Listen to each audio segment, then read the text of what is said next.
नमस्कार दोस्तों, एक बार फिर से स्वागत है आप सभी का आपके अपने YouTube प्लेटफॉर्म एमडी क्लासेस पर। तो दोस्तों, वीके का जीके अंदाज में एक बार फिर से आपके लिए लेकर कुछ खास हो गए हाजिर, जबरदस्त जिंदाबाद तरीके से।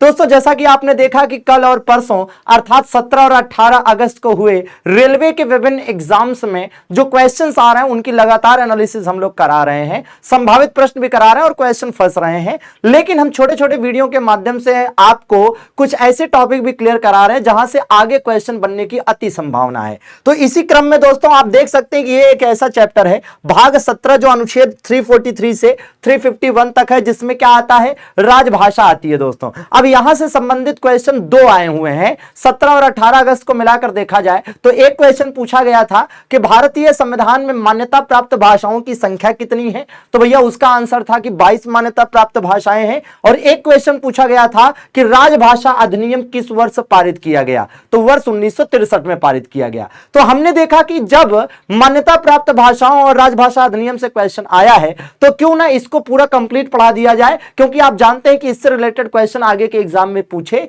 जा सकते हैं। तो आइए शुरू करते हैं दोस्तों। सबसे पहले जानते रहिएगा कि जो राजभाषा है यह भारतीय संविधान के भाग 17 में पड़ती है। किसमें दोस्तों? भाग 17 के अंतर्गत आती है। आर्टिकल 343 से 351 तक है। सबसे पहले जान लेते हैं कि इसमें इंपॉर्टेंट आर्टिकल कौन कौन से हैं। तो भैया ये 4 इंपॉर्टेंट आर्टिकल हैं जो आपको पता होने चाहिए। दोस्तों, ये 4 इंपॉर्टेंट आर्टिकल हैं जो आपको पता होने चाहिए, जिसमें से आप देख सकते हैं आर्टिकल 343 तो बहुत इंपॉर्टेंट है, जिसमें कहा गया है कि राजभाषा हिंदी होगी जो कि देवनागरी लिपि में लिखी होगी। ठीक है भाई, तो भारतीय संविधान के किस अनुच्छेद के तहत भारत की राजभाषा हिंदी और लिपि देवनागरी है, तो भैया 343 के तहत। ठीक है भाई, बहुत इंपॉर्टेंट है। इसके बाद आप जानते हैं कि भाई 344 में 2 बातें हैं। एक तो राजभाषा आयोग आता है, इसके अंतर्गत क्या आता है, राजभाषा आयोग आता है। पहला राजभाषा आयोग 1955 में बना था, बाल गंगाधर खरे की अध्यक्षता में। और दूसरा इसी के अंतर्गत आता है राजभाषा पर संयुक्त संसदीय समिति, जिसके बारे में हम आगे डिस्कस करेंगे, पूरी जानकारी देंगे, कहीं मत जाइएगा और पूरा वीडियो अंत तक देखिएगा, शानदार तरीके से कंप्लीट जानकारी। 345 के तहत क्या आता है दोस्तों, प्रादेशिक भाषाएं। अब आप सोचेंगे सर प्रादेशिक भाषाएं क्या है, तो दोस्तों सिंपल सी बात है, प्रादेशिक भाषाओं का मतलब है कि कोई भी प्रदेश या कोई भी राज्य अपने पसंद की राजभाषा स्वयं चुन सकता है। अब एक चीज का ध्यान देना कि भैया किसी भी राज्य या प्रदेश द्वारा अपने पसंद की राजभाषा चुनने के लिए जरूरी नहीं कि वह भाषा भारतीय संविधान की 8वीं अनुसूची में हो। जैसा कि आप सभी जानते हैं कि भारत में मेघालय, मिजोरम, नागालैंड ऐसे राज्य हैं जहां पर राजभाषा इंग्लिश है। और आपको जानकर आश्चर्य होगा कि इंग्लिश ऐसी भाषा है जो 8वीं अनुसूची में मान्यता प्राप्त भाषाओं के अंतर्गत नहीं आती। इट मींस कि यह मैटर नहीं करता कि 8वीं अनुसूची में वो भाषा है कि नहीं है, उसे राजभाषा के रूप में कोई भी राज्य, ऑफिशियल लैंग्वेज के रूप में कोई भी स्टेट एक्सेप्ट कर सकता है। और यह राइट प्रत्येक स्टेट को आर्टिकल 345 के तहत प्राप्त है। दोस्तों जी हां, इसके बाद 351 में हिंदी भाषा के विकास के लिए निर्देश दिया गया है। मतलब इसमें कहीं ना कहीं सरकारों का कर्तव्य बताया गया है कि भैया हिंदी भाषा के विकास पर भी फोकस करना है ना, उन पर ध्यान देना है। अब आइए जरा देख लेते हैं कि भाई इंडियन कॉन्स्टिट्यूशन का जो आर्टिकल 343 है ना, हिंदी को राजभाषा घोषित करता है। तो भैया 14 सितंबर 1949 को एग्जैक्टली ऑफिशियली ऐसा एक्सेप्ट किया गया था। और यही कारण है दोस्तों कि हर साल आप देखेंगे कि हिंदी दिवस मनाया जाता है 14 सितंबर को। जी हां, तो 14 सितंबर को राष्ट्रीय हिंदी दिवस मनाने के पीछे कारण यही है। और पहली बार हिंदी दिवस कब मनाया गया था? वर्ष 1953 में। यह वही वर्ष 1953 है जब भारत में राज्य पुनर्गठन आयोग बना था और जब भारत में मलेरिया है ना उन्मूलन कार्यक्रम शुरू किया गया था। जी हां दोस्तों, विश्व हिंदी दिवस कब होता है भैया? तो आप जानते हैं कि 10 जनवरी को होता है। तो एक राष्ट्रीय और एक विश्व हिंदी दिवस, दोनों जानते रहिए। इसके बाद आइए नजर डाल लेते हैं मान्यता प्राप्त भाषाओं को, और बड़े आसान सी ट्रिक से हम आपको चीजें एक्सप्लेन भी कर देंगे, मजा आ जाएगा। देखिए भैया, जब हम बात करते हैं मान्यता प्राप्त भाषाओं की, तो आप जानते हैं कि मान्यता प्राप्त भाषाएं किस अनुसूची के अंतर्गत आती हैं भाई? तो 8वीं अनुसूची में आती हैं। तो 8वीं अनुसूची, आप जानते हैं कि भारतीय संविधान में मूलतः 8 अनुसूचियां थी, अब 12 हैं। तो उसमें से जो 8वीं अनुसूची है, इसी में मान्यता प्राप्त भाषाओं की संख्या मूलतः 14 थी, लेकिन अब कितनी है? 22 है। अब एक मजे की बात देखिएगा दोस्तों कि बाद में जोड़ी गई भाषाओं की संख्या कितनी है दोस्तों?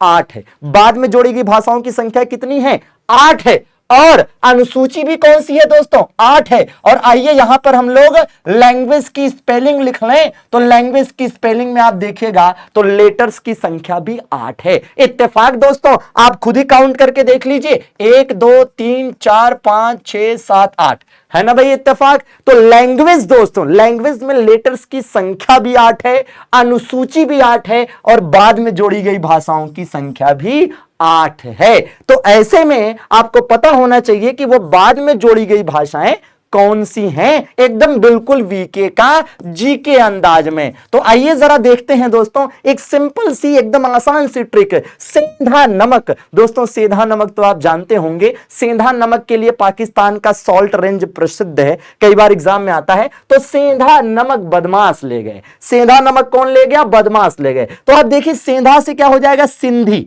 सेंधा से हो गया सिंधी। यह भारतीय संविधान में जोड़ी गई 15वीं भाषा थी। जी हां दोस्तों। अब नमक में नेपाली, मणिपुरी, कोंकणी तो क्रमशः 16वीं, 17वीं, 18वीं भाषा थी। जी हां। बदमाश में देखिए बोडो, ब से बोडो, द से डोंगरी, म से मैथिली, स से संथाली, तो ये क्रमशः 19वीं, 20वीं, 21वीं और 22वीं भाषा थी। तो देखिए कितना आसान है। और एक बात बताएं, ये एकदम सीक्वेंस से है, मतलब यही 15वीं थी, ये 16वीं, ये 17वीं, ये 18वीं, ये 20वीं, सॉरी 19वीं, ये 20वीं, 21वीं, ये 22वीं, मतलब सीक्वेंस भी यही है। और आपको इसके साथ ये ट्रिक इतनी आसान है कि सीक्वेंस भी याद करा रही है कि मान लीजिए कभी पूछ ले कि 15वीं जोड़ी गई भाषा या 17वीं जोड़ी गई भाषा या 20वीं जोड़ी गई भाषा, तो आप सीक्वेंस भी बता सकते हैं। और साथ में आपको यह भी याद हो गया कि भैया निम्नलिखित में से कौन सी भाषा भारतीय संविधान की 8वीं अनुसूची में मूलतः शामिल नहीं थी, अर्थात बाद में जोड़ी गई। अब देखिए भाई, यहां पर आप देख सकते हैं कि बकायदा, है ना भाई, ये क्या बताया जा रहा है? यहां पर बकायदा बताया जा रहा है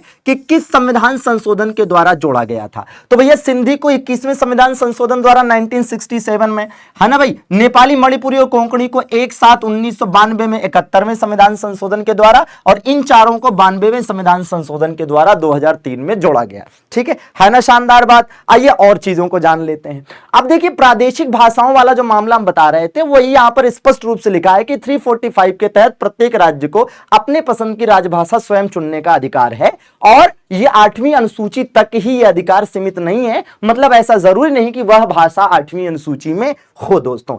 अब ये इस बात का जिक्र क्यों कर रहे हैं प्रादेशिक भाषाओं का? इसलिए कर रहे हैं ताकि हम आपको बता सकें विभिन्न राज्यों की राजभाषा। अच्छा, राजभाषा से भी क्वेश्चन पूछा गया था, याद करिए। एक क्वेश्चन था ना जिसमें मलयालम और दूसरी तरफ, है ना भाई, केरल, एक तरफ मणिपुर, एक तरफ आपका मेघालय और खासी लिखा हुआ था, मतलब एक तरफ राज्यों का नाम और एक तरफ भाषाओं का नाम दिया हुआ था, और आपको मिलान करने वाले मामले में था कि भाई निम्नलिखित में से कौन सा सम्मिलित नहीं है। तो ऐसे क्वेश्चंस के लिए आप तैयार रहिए। तो देखिए वो राज्य हैं दोस्तों जिनकी राजभाषा क्या है? जिनकी राजभाषा हिंदी है। जी हां।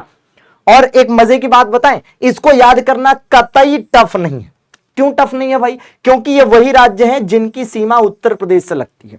तो दोस्तों बहुत सिंपल है कि उत्तर प्रदेश, जी हां, इसको भी याद करने की ट्रिक हमने यूपी स्पेशल में पढ़ाई है कि उत्तर प्रदेश और उत्तर प्रदेश की सीमाओं को स्पर्श करने वाले जो राज्य हैं वही ऐसे राज्य हैं जिनकी पहली राजभाषा क्या है? हिंदी है। तो याद रखिएगा, पहली राजभाषा हिंदी इन राज्यों की है। ठीक है, तो उत्तर प्रदेश सहित उत्तर प्रदेश के जो भी, है ना भाई, सीमावर्ती राज्य हैं, इनकी राजभाषा क्या है? हिंदी है। तो इससे दो काम हो गए। एक तो भारत में उत्तर प्रदेश सबसे ज्यादा सीमाओं से लगा हुआ राज्य है। जी हां, सबसे ज्यादा सीमाओं से लगा हुआ राज्य पूछेंगे तो उत्तर प्रदेश, और सबसे ज्यादा देशों की सीमाओं से लगा हुआ देश पूछेंगे तो चीन होता है, आप जानते हैं। और सबसे लंबी तट रेखा कनाडा की है। हालांकि हिंद महासागर के तटवर्ती देशों में सबसे लंबी तट रेखा भारत की है। फिलहाल ये समझिएगा, ठीक है। तो भाई ये आसान हो गया। अब जरा ये भी जान लीजिए कि ऐसे कौन से राज्य हैं जिनकी राजभाषा इंग्लिश है। तो देखिए दोस्तों, इसको याद करने की शॉर्टकट ट्रिक क्या है? मेमिन। अब आप खुद ही देख लीजिए, मे से हो जाएगा क्या? मेघालय, मी से क्या हो जाएगा? मिजोरम दोस्तों, और ना से क्या हो जाएगा? नागालैंड। अब लो एक और वीके का जीके अंदाज ले लो कि भैया इन तीनों राज्यों की राजभाषा इंग्लिश है। और साथ में एक और बात बता दें, ये तीनों राज्य ऐसे हैं जहां पर पंचायतें नहीं हैं। जी हां दोस्तों, पंचायतें नहीं हैं। और ये क्वेश्चन भी पूछा था, बताओ पूछा था कि नहीं पूछा था? तो कुल मिलाकर हम इस सेशन में 4 क्वेश्चन ऐसे बता चुके हैं जो पिछले 2 दिन में पूछे गए हैं, और कई सारे ऐसे क्वेश्चन बता चुके हैं जो आगे पूछे जाएंगे। और रुको, अभी तो और भी चीजें हैं, देखिएगा दोस्तों। तो इस प्रकार से इन तीनों राज्यों की राजभाषा इंग्लिश है, और तीनों राज्यों में पंचायत राज व्यवस्था नहीं है। आसान है, ठीक है दोस्तों। अच्छा, इन तीनों राज्यों में ईसाई जनसंख्या का प्रतिशत ज्यादा है, इसीलिए इनकी राजभाषा इंग्लिश है, ठीक है। पूर्वोत्तर के राज्य हैं भाई। अब देख लीजिए वो राज्य दोस्तों जिनकी द्वितीय राजभाषा हिंदी, ये वो राज्य हैं जिनकी द्वितीय राजभाषा हिंदी है। और याद रखना कि जो क्वेश्चन पेपर में आते हैं, जैसे है ना, आप देखिए भाई, इधर तमिलनाडु का याद रखना, तो तमिलनाडु की राजभाषा क्या है भैया? तो तमिलनाडु की राजभाषा दोस्तों तमिल है, ये याद कर लो। आंध्र प्रदेश की राजभाषा क्या है भैया? तो आंध्रा का ले लो, और तेलंगाना, दोनों की राजभाषा क्या है दोस्तों? एक ही है, और वो कौन सी है? वो है दोस्तों तेलुगु। इसी प्रकार से देखिए केरल की राजभाषा क्या है? तो केरला की राजभाषा क्या है मित्रों? मलयालम है। क्या है मित्रों? मलयालम है। इसी प्रकार से कर्नाटक की राजभाषा क्या है भैया? तो कर्नाटका की राजभाषा क्या है? कन्नड़ है। बस इतना याद कर लो, इससे बाहर थोड़ा ना क्वेश्चन आएगा। ये 4 याद कर लो। अच्छा, इनको याद करना कोई टफ काम नहीं है, बस आप बशर्ते कि इससे रेगुलर टच में रहे हो। और इधर हमने ट्रिक बता दी तो बिल्कुल आसान है, और इसके लिए दिक्कत ही नहीं है। ये हमने आपको यूपी स्पेशल में कितनी बार याद कराया है कि भैया उत्तर प्रदेश के सीमावर्ती राज्यों को कैसे याद करेंगे, तो आराम से समझ में आ जाएगा, ठीक है भैया। और देखो अब इसके बाद और क्या जरूरी चीजें हैं जो आपको यहां से पता होनी चाहिए। तो देखिए ये तो कोई खास जरूरी नहीं है जिसमें बताया गया है कि संयुक्त संसदीय समिति में कैसे बनता है, बट एक चीज जरूरी है कि पहला राजभाषा आयोग, क्या यही तो क्वेश्चन पूछा गया था, प्रथम है ना, प्रथम राजभाषा आयोग का गठन बाल गंगाधर खरे की अध्यक्षता में वर्ष 1955 में किया गया था। यह बहुत जरूरी बात है, इसको याद रखेंगे, ठीक है भैया। चलो इसके बाद देखिए इसमें एक अध्यक्ष होता है और 8वीं अनुसूची में जो भी भाषाएं हैं वो होते हैं, ठीक है, उसके प्रतिनिधि होते हैं। ये क्वेश्चन सीधा सीधा पूछा था कि राजभाषा अधिनियम किस वर्ष पारित हुआ, तो 1963 में पारित हुआ था राजभाषा अधिनियम दोस्तों, जी हाँ। इसके बाद देखिए संयुक्त संसदीय समिति के बारे में बताया गया है, लेकिन एक बार पढ़ लेना, नजर डाल लेना, जिसमें लोकसभा से 20 और राज्यसभा से 10 सदस्य होते हैं। इसकी रिपोर्ट राष्ट्रपति को सौंपी जाती है, फिर वो उस पर आगे डिस्कशन होता है। ये भी बहुत ज्यादा जरूरी नहीं, लेकिन लीजिए ये आ गया आपके लिए बहुत ज्यादा इंपॉर्टेंट, बहुत ही ज्यादा इंपॉर्टेंट दोस्तों, और इसको भी याद करने की हम ट्रिक बताएंगे। एक सीधा क्वेश्चन आगे के एग्जाम्स में पूछा जा सकता है कि भैया ये बताओ कि शास्त्रीय भाषाएं हैं कितनी, तो भैया शास्त्रीय भाषाएं कितनी हैं दोस्तों, तो 6 शास्त्रीय भाषाएं हैं। अच्छा रटने की जरूरत नहीं है, एक काम करो, देखो शास्त्रीय भाषाएं लिखा है, पूरे पूरे अक्षर काउंट कर लो, पूरे पूरे अक्षर। तो ये देखो 1 अक्षर हुआ, ये देखो 2 अक्षर हुआ, पूरे पूरे वाले, आधे वाले नहीं काउंट करेंगे। ये 3 हुआ, ये 4 हुआ, ये 5 हुआ, ये 6 हुआ, कितने अक्षर हुए? 6 हुए ना। तो भैया बस 6 शास्त्रीय भाषाएं हैं, भूलने का सवाल ही नहीं उठता, ठीक है। और वैसे भी तो भैया स से शास्त्रीय भाषाएं करते हो और स से 6 करते हो गया, ऐसे याद कर लो, ठीक है भैया। तो ये शास्त्रीय भाषाएं हैं दोस्तों, क्या है? शास्त्रीय भाषाएं हैं। अब देखो भाई कौन सी है, तो पहली शास्त्रीय भाषा तमिल थी, ठीक है, तो 2004 में शास्त्रीय भाषा घोषित की गई। और इसी प्रकार से संस्कृत, तेलुगु, कन्नड़, मलयालम और उड़िया है। आइए इसको याद करने की ट्रिक बता दे वीके का जी के अंदाज में। तो ये लो भैया एक और वीके का जी के अंदाज, जबरदस्त, जिंदाबाद भाई। तो देखिए 30 तक मैं आया, ठीक है, ऐसे याद कर लीजिए, 30 तक मैं आया। अब 30 तक आया हूं, 30,000 रुपए महीने की सैलरी मिलेगी नौकरी लगने के बाद, तो 30,000 तक मैं आया, ठीक है। जैसे भी याद कर लो, 30 तक मैं आया, केवल 30 याद करोगे शायद ना याद हो, लेकिन 30,000 तक मैं आया, 30,000 तक सैलरी पाया, ऐसे याद करोगे तो याद हो जाएगा। तो अब आप देखो 30 से हो जाएगा कि पहली शास्त्रीय भाषा तमिल थी, स से हो जाएगा संस्कृत दूसरी थी, त से फिर तेलुगु हो जाएगा भाई तीसरी थी, फिर क से कन्नड़ हो जाएगा, मैं से मलयालम और आया से उड़िया। आसान है कि नहीं? बिल्कुल आसान है दोस्तों। और इसी बहाने इसी समय यह भी याद कर लो कि भारत में सबसे ज्यादा बोली जाने वाली भाषा कौन सी है? हिंदी है, दूसरे नंबर पर कौन है? बंगाली है, और तीसरे नंबर पर कौन सी है? तेलुगु है, क्योंकि तेलुगु आंध्रा में भी बोली जाती है और तेलंगाना में भी बोली जाती है कि नहीं दोस्तों? तो दोनों को याद कर लेंगे आप, बेहद आसान है और क्वेश्चन पूछा भी जाता है। तो दोस्तों इस प्रकार से बहुत शानदार, जबरदस्त, धमाकेदार रहा आपका। और अब आपको बताते हैं कि आखिर जीके जीएस की समस्या का समाधान क्या है। तो आप में से जिन लोगों का एग्जाम अगले हफ्ते 10 दिन में होना है, आप में से जिन भी लोगों का एग्जाम अगले हफ्ते 10 दिन में होना है, उनका तो ठीक है, उनके लिए तो मैं नहीं कहूंगा, लेकिन ऐसे बच्चे जिनका एग्जाम कम से कम आज से 10-15 दिन, 20 दिन या 1 महीने बाद होना है, ठीक है, क्योंकि अभी एग्जाम शुरू हुआ है तो महीना 1.5 महीना चलेगा, उनके लिए एक बड़ा जबरदस्त बैच है भैया जीके जीएस का। अब आपकी मर्जी है लेना ना लेना, लेकिन एक मैं सॉल्यूशन बता रहा हूं। कई बार बच्चे पूछते हैं कि सर कुछ सॉल्यूशन बताइए। तो एक ऐसा बैच दोस्तों ज्ञान रत्न नाम से, जिसमें आपको जीके जीएस और साइंस, जी हां, ये बैच आपका कितना नंबर कवर करेगा पता है? 45 नंबर, 20 नंबर जीके जीएस का और 25 नंबर साइंस का। और इस बैच की सबसे बड़ी खासियत यह है कि इस बैच में न केवल आपको कंप्लीट थियरी मिलेगी बल्कि प्रैक्टिस भी मिलेगा।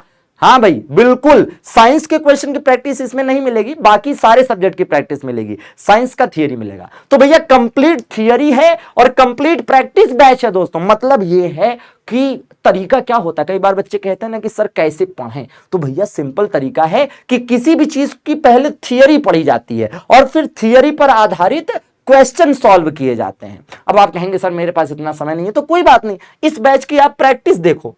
प्रैक्टिस मतलब जो पूरा एकदम हर सब्जेक्ट का प्रैक्टिस कराया गया है, ठीक है, हर सब्जेक्ट का प्रैक्टिस है। मतलब एमसीक्यूज है, बहुविकल्पीय प्रश्न के फॉर्मेट में जैसे आपके एग्जाम में क्वेश्चन आते हैं वैसे प्रैक्टिस कराया गया, उसको करो और जहां लगे कि यह क्वेश्चन फंसा रहा है उसकी थियरी फटाक से देख लो तो क्लियर हो जाएगा मामला, ठीक है। अगर समय कम है तो, और अगर समय है पर्याप्त, आपको लग रहा है मेरा पेपर 20 दिन बाद, 1 महीने बाद है, या फिर मुझे रेलवे के बाद कोई और पेपर देना है, तो थियरी भी पढ़ते रहो, है ना, थोड़ा सा फास्ट स्पीड में लगा लो, थियरी देखो फिर प्रैक्टिस करो, थियरी देखो फिर प्रैक्टिस करो। और एक बात यह है कि इस बैच में 2021 का पूरा करंट अफेयर है और 2022 का भी करंट अफेयर है। जी हां, तो इस बैच में न केवल साइंस है बल्कि history, polity, geography, economics, static GK के सारे टॉपिक हैं इसमें। स्टैटिक जीके के, जी हां, मंदिर हो गया, त्योहार हो गया, मेले हो गए, खेल कूद हो गए, ये सब है इसमें, सब कुछ है। करंट अफेयर्स 2022 वाला भी है, 21 वाला भी है। तो मतलब एक कंप्लीट, और लग क्या रहा है भाई, ओनली 99, ठीक है, ओनली 99। इसे आप फटाफट ले डालिए, और कैसे लेना है वो आप जानते हैं कि इन नंबरों पर या तो कॉल कर लीजिए जो आपके नीचे चल रहे हैं, या तो फिर MD classes official app download कर लीजिए और आगे की प्रोसेस को, है ना, आप अपने आप समझ जाएंगे। अदरवाइज आप कॉल कर लीजिएगा हमारे हेल्पलाइन नंबर पर, ठीक है भाई। ऐसे ही सेशंस आप कितने और कब कब चाहते हैं बिल्कुल बता सकते हैं। और हाँ, बिल्कुल लाइक करना, कमेंट करना और चैनल को सब्सक्राइब करना मत भूलिएगा। बहुत बहुत धन्यवाद जुड़ने के लिए, थैंक यू वेरी मच।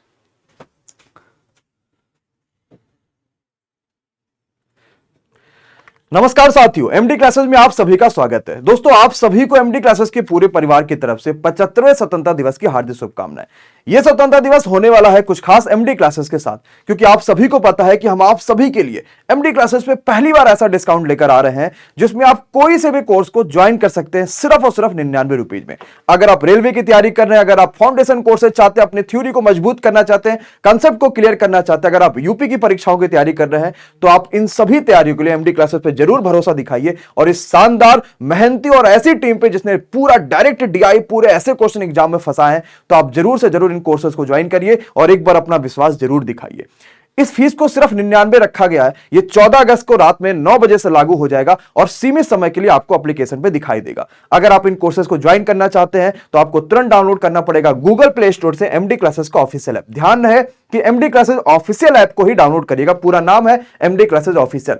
आप जैसे इसे इंस्टॉल करेंगे प्ले स्टोर से, आपके पास इस तरीके का इंटरफेस दिखेगा रजिस्ट्रेशन का और लॉगिन का। आप खुद को रजिस्ट्रेशन कर लीजिएगा, नाम, मोबाइल नंबर, ईमेल आईडी और एक पासवर्ड बना लीजिएगा, ताकि आपके जो कोर्सेज है वो आपके पास ही रहेंगे और आपको फिर ऐप होगा वो इस तरीके से देखने को मिलेगा।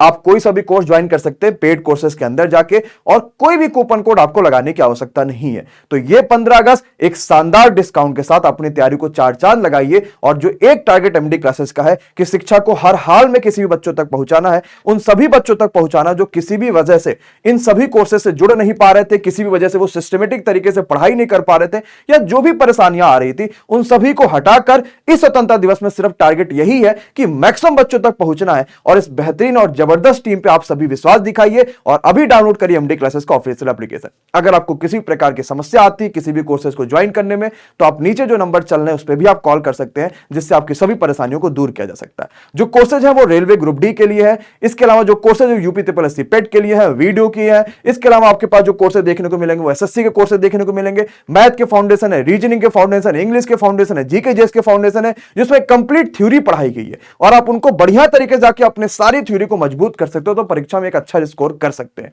तो अभी डाउनलोड करिए एमडी क्लासेस का ऑफिशियल ऐप और अपनी तैयारी में चार चांद लगाइए। Thank you so much to all of you, बहुत बहुत शुक्रिया।